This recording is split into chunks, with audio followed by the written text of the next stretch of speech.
Friends, నా పేరు రామినేడు. ఈరోజు మనం ఆల్ కాంపిటేటివ్లో అంతర్భాగంగా రాజ్యాంగ పరిషత్ రాజ్యాంగ రచన అనే టాపిక్ సంబంధించి పార్ట్ 2 తెలుసుకున్నాం. ఇదివరకు వీడియోలో పార్ట్ 1 గురించి డిస్కస్ చేసాం. ఈరోజు దాని కంటిన్యూగా పార్ట్ 2 గురించి తెలుసుకున్నాం.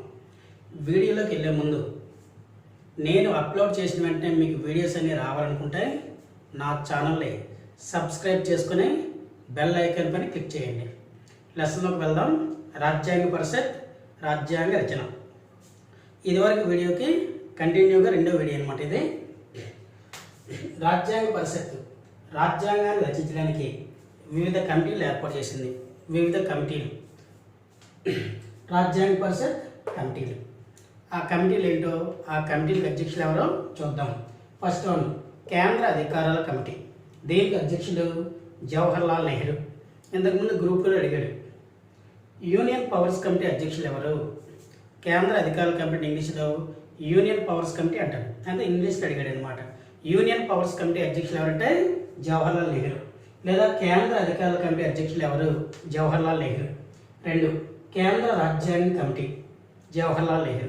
ఈ రెండు కమిటీలు కూడా అధ్యక్షులు ఎవరంటే జవహర్లాల్ నెహ్రూ. 3, ప్రాథమిక హక్కుల కమిటీ సర్దార్ వల్లభాయ్ పటేల్. 4, మైనార్టీల రక్షణ కమిటీ. తెలుగులో మైనార్టీలు ఏమంటారండి? అల్పసంఖ్యాకులు అంటారు. మైనార్టీల రక్షణ కమిటీ అన్నా అల్పసంఖ్యాకుల రక్షణ కమిటీ అన్నా ఒకటే. దీనికి కూడా అధ్యక్షుడు సర్దార్ వల్లభాయ్ పటేల్. 5, రాష్ట్రాల రాజ్యాంగ కమిటీ. దీనికి కూడా అధ్యక్షుడు సర్దార్ వల్లభాయ్ పటేల్. 6, రాజ్యాంగ సలహా కమిటీ లేదా సలహా సంఘం. దీని ఇంగ్లీష్లో అడ్వైజరీ కమిటీ అంటారు. దీనికి కూడా అధ్యక్షులు సర్దార్ వల్లభాయ్ పటేల్. ప్రాథమిక హక్కుల కమిటీ, మైనార్టీల రక్షణ కమిటీ, రాష్ట్రాల రాజ్యాంగ కమిటీ, రాజ్యాంగ సలహా కమిటీ. ఈ 4 కమిటీలు కూడా అధ్యక్షులుగా ఎవరు నియమించారంటే సర్దార్ వల్లభాయ్ పటేల్ నియమించడం జరిగింది. 7, ప్రాథమిక హక్కుల ఉప కమిటీ జేబీ కృపలాని. ప్రాథమిక హక్కుల కమిటీ అయితే పటేలు, ప్రాథమిక హక్కుల ఉప కమిటీ అయితే జేబీ కృపలాని. మైనార్టీల రక్షణ ఉప కమిటీ హెచ్సి ముఖర్జీ.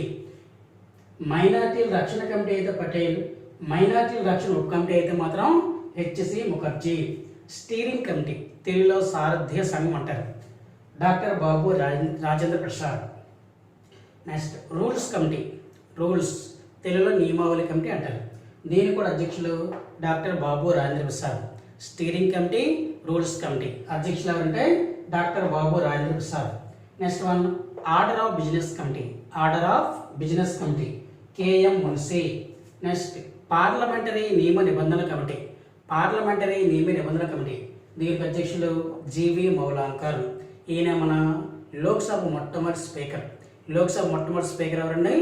జీవి మౌలాంకర్. ఆయన పార్లమెంటరీ నియమ నిబంధనల కమిటీకి అధ్యక్షులు.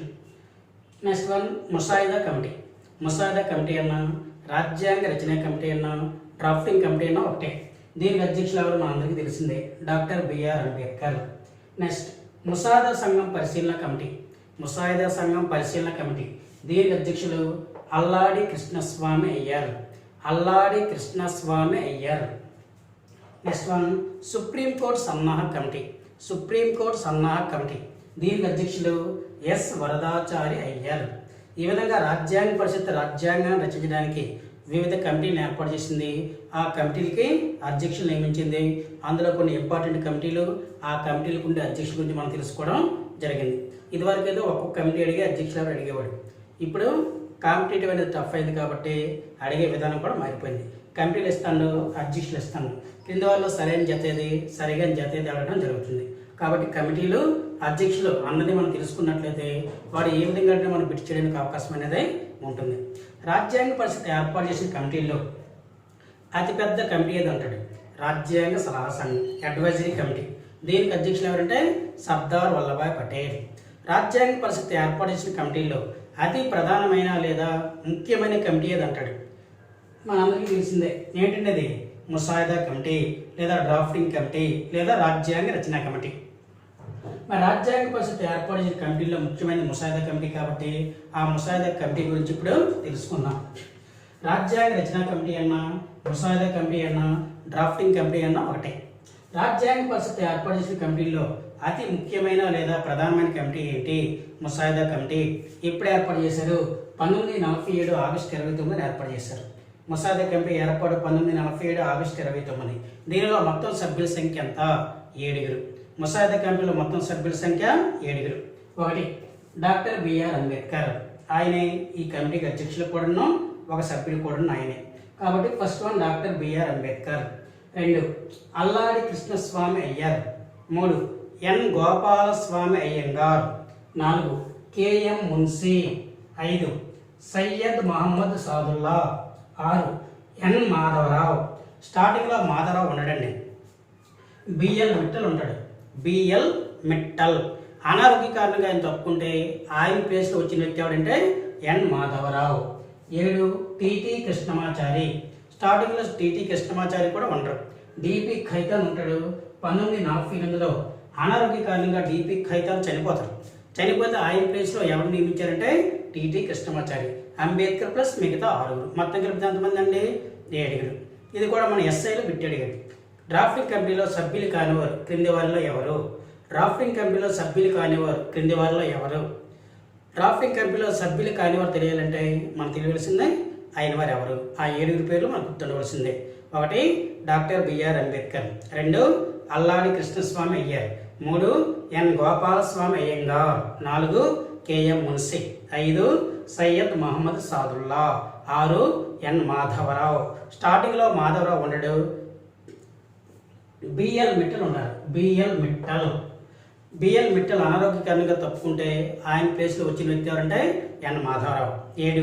టిటి కృష్ణమాచారి. స్టార్టింగ్లో టిటి కృష్ణమాచారి కూడా ఉండరు. డిపి ఖైతాన్ ఉంటారు. 1948లో అనారోగ్య కారణంగా ఆయన తప్పుకుంటే ఆయన ప్లేస్లో వచ్చిన వ్యక్తి ఎవరంటే టిటి కృష్ణమాచారి. ఈ విధంగా డ్రాఫ్టింగ్ కమిటీలో మొత్తం సభ్యులు 7. ఎప్పుడు ఏర్పాటు చేశారంటే 1947 ఆగస్టు 29. అధ్యక్షులు ఎవరంటే డాక్టర్ బిఆర్ అంబేద్కర్. రాజ్యాంగ పరిషత్ తమ తొలి ముసాయిదాను 1948 ఫిబ్రవరి 21 ప్రచురించింది.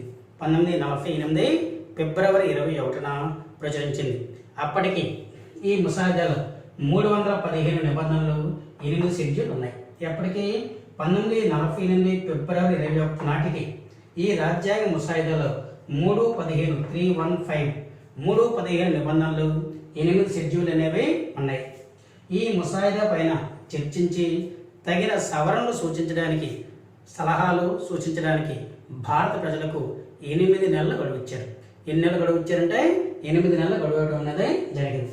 రాజ్యాంగ పరిషత్ రాజ్యాంగాన్ని ఇప్పుడు ఆమోదించింది? 1949 నవంబర్ 26 ఆమోదించింది.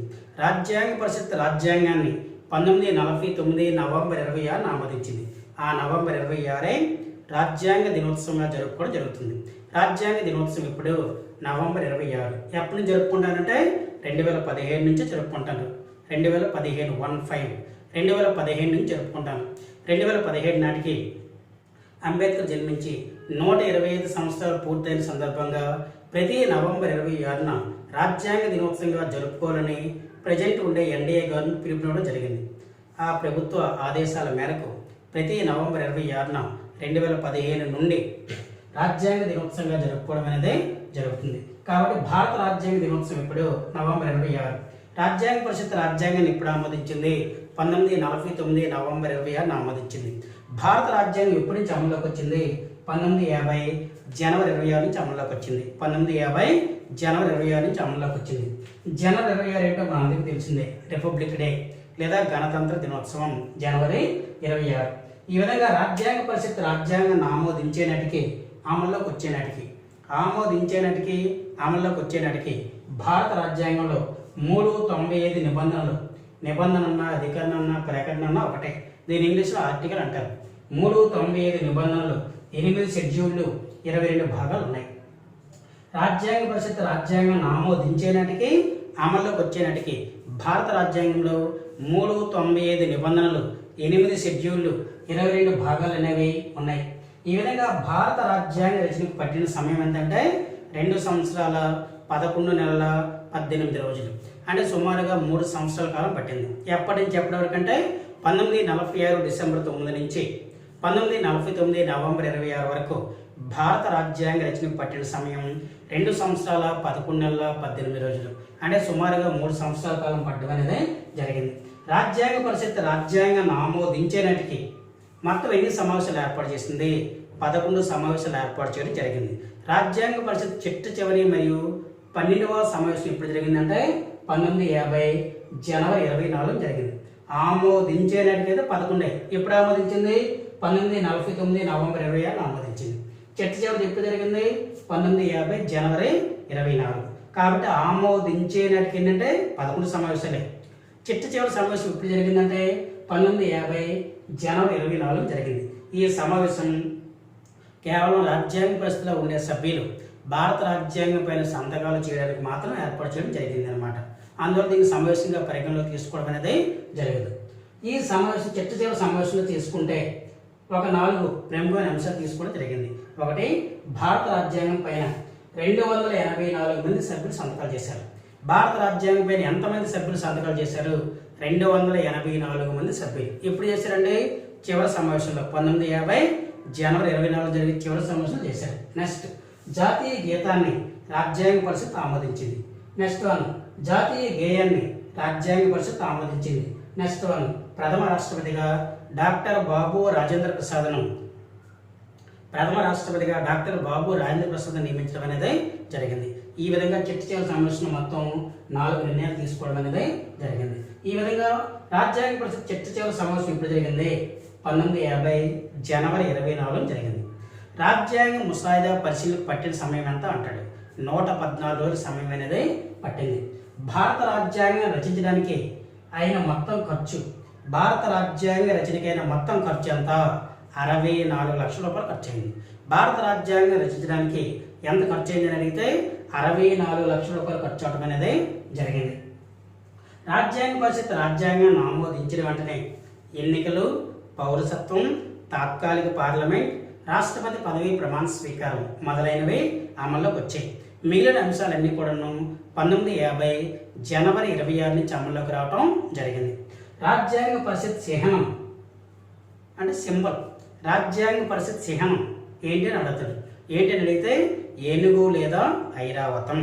రాజ్యాంగ పరిషత్ చిహ్నం ఏనుగు లేదా ఐరావతం. భారత రాజ్యాంగాన్ని ఏనుగుతో పోల్చింది ఎవరంటారు? భారత రాజ్యాంగాన్ని ఏనుగుతో పోల్చింది లేదా ఐరావతంతో పోల్చింది ఎవరు? హెచ్వి కామత్. నెక్స్ట్, భారత రాజ్యాంగాన్ని న్యాయవాదుల స్వర్గం, లాయర్స్ ప్యారడైజ్, న్యాయవాదుల స్వర్గం అని చెప్పింది ఎవరంటే ఐవర్ జెన్నింగ్స్. భారత రాజ్యాంగం భారతదేశ ప్రజల యొక్క బహుళ అవసరాలను తీర్చేదిగా రూపొందించబడింది. జవహర్లాల్ నెహ్రూ.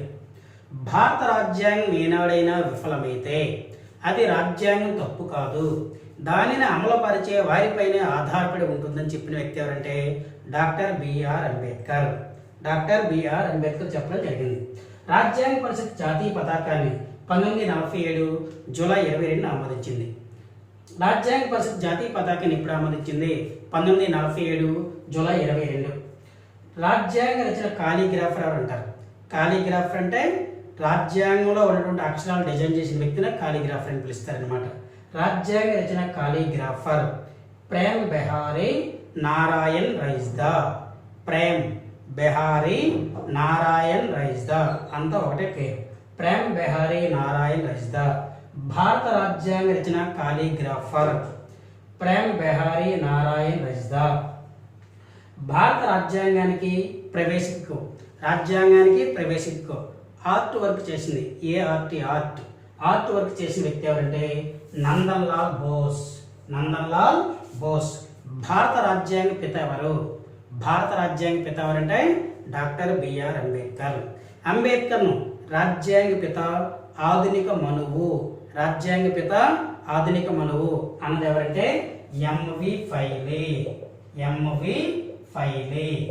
భారత రాజ్యాంగ పిత ఎవరంటే డాక్టర్ బిఆర్ అంబేద్కర్ రాజ్యాంగ పిత మరియు ఆధునిక మనువు అని కొనియాడిన వ్యక్తి ఎవరంటే ఎంవి ఫైలీ.